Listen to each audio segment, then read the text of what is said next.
జగిత్యాల జిల్లా మెట్పల్లికి చెందిన చెర్లపల్లి అశ్విన్ గౌడ్ సివిల్ ఇంజనీర్గా డిప్లొమా పూర్తి చేసి డెయిరీ నిర్వహణలో మంచి అనుభవం సాధిస్తున్నాడు. చదువు అనంతరం ఉద్యోగం కోసం ఎదురు చూడకుండా తనకు తెలిసిన వృత్తినే ఎంచుకున్నాడు. తండ్రి హనుమాన్ గౌడ్ నిర్వహించే డెయిరీ ఫామ్పై దృష్టి పెట్టాడు. చదువుకునే సమయంలో తండ్రితో పాటు పనిలో మెలకువలు నేర్చుకున్న ఈ యువకుడు నేడు సొంతంగా పాడి రంగాన్ని నడిపిస్తూ పలువురికి ఉపాధి కల్పిస్తున్నాడు. నేను డిప్లొమా వరకు చదువుకున్నా, జాబ్ కోసం ట్రై చేసిన కానీ ఎక్కడ జాబ్ లభించడం కోసం మా డాడీ రంగంలో సొంత బిజినెస్ అయిన డైరీ ఫామ్లోకి దిగిన. ఇంతకుముందు ఒక 50 నుంచి 60 గేదెల వరకు మెయింటైన్ చేసినాం. తర్వాత కరోనా టైంలో కొంచెం వర్కర్ వల్ల ఇబ్బంది అయ్యి తీసేసి మళ్ళీ ఒక 20 గేదెలకి పెట్టుకున్నాం. రోజు మీరు ఒక 130 నుంచి 140 లీటర్ల పాలు వస్తున్నాయి. అవి మేము లోకల్ సప్లై అయిన ఒక మదీనా హోటల్కి ఇవ్వగలుగుతున్నాం.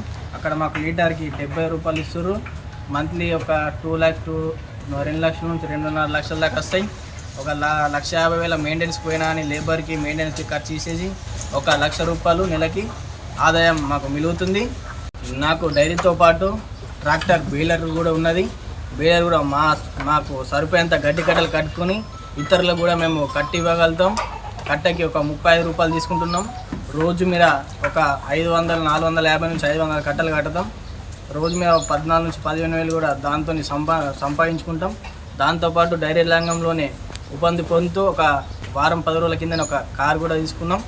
లేబర్ పైన ఎవరు కూడా డిపెండ్ కాకండి, సొంతంగా పెట్టుబడి పెట్టినానే మనం కూడా చేసేటట్టు డైరీలో ఉండాలి. నా కొడుకు నాతో పాటు ఈ డైరీ రంగంలో ఉంటూ డిప్లొమా సివిల్ చేసిండు. ఉద్యోగానికి వెళ్లకుండా నేను కూడా డాడీ డైరీ ఫామ్నే నేను మెయింటైన్ చేస్తా, బాగున్నది. నాతో పాటు ఒక 4 సంవత్సరాలు 5 సంవత్సరాలు అనుభవం వచ్చేదాకా ఉంచేసి 2024 నుంచి మా అబ్బాయి మొత్తం పూర్తిగా మెయింటైన్ వాడే చేస్తాడు. గేదెలు కూడా పర్చేజ్ చేసుకొని వస్తాడు.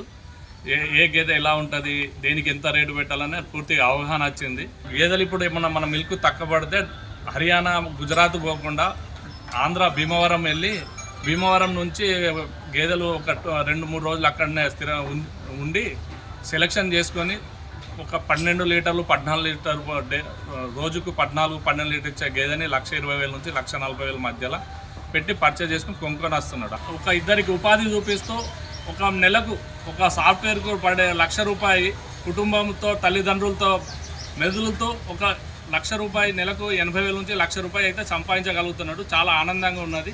ఈరోజు యువత ఉద్యోగాలకు ఎదురు చూడకుండా నచ్చినటువంటి రంగాలకు వెళితే చాలా బాగుంటుంది. ఈరోజు నా కొడుకు నా యొక్క వృత్తిలో పరంగా డైరీకి వచ్చేసి మంచి నడిపించుకుంటున్నాడు. నాకు చాలా ఆనందంగా ఉన్నది. 6 ఏళ్ల కిందట 3 గేదెలతో డెయిరీని ప్రారంభించి క్రమంగా విస్తరించారు. ప్రస్తుతం 20 గేదెలతో పరిశ్రమ నిర్వహిస్తున్నాడు. భీమవరం, హర్యానా తదితర ప్రాంతాల నుంచి అధిక పాల దిగుబడినిచ్చే గేదెలను కొనుగోలు చేశాడు. పట్టణంలోని రైల్వే స్టేషన్ సమీపంలో 2 లక్షల వ్యయంతో షెడ్డును ఏర్పాటు చేసుకుని డెయిరీని నడిపిస్తున్నాడు. రోజు ఉదయం సాయంత్రం 150 లీటర్ల వరకు పాలను సేకరించి హోటళ్లకు విక్రయిస్తున్నాడు. డెయిరీ నిర్వహణలో సరైన ప్రణాళికతో ముందుకు వెళ్తే రైతులకు లాభాలు చేకూరుతాయంటూ అనుభవంతో చెబుతున్నారు ఈ తండ్రి కొడుకులు.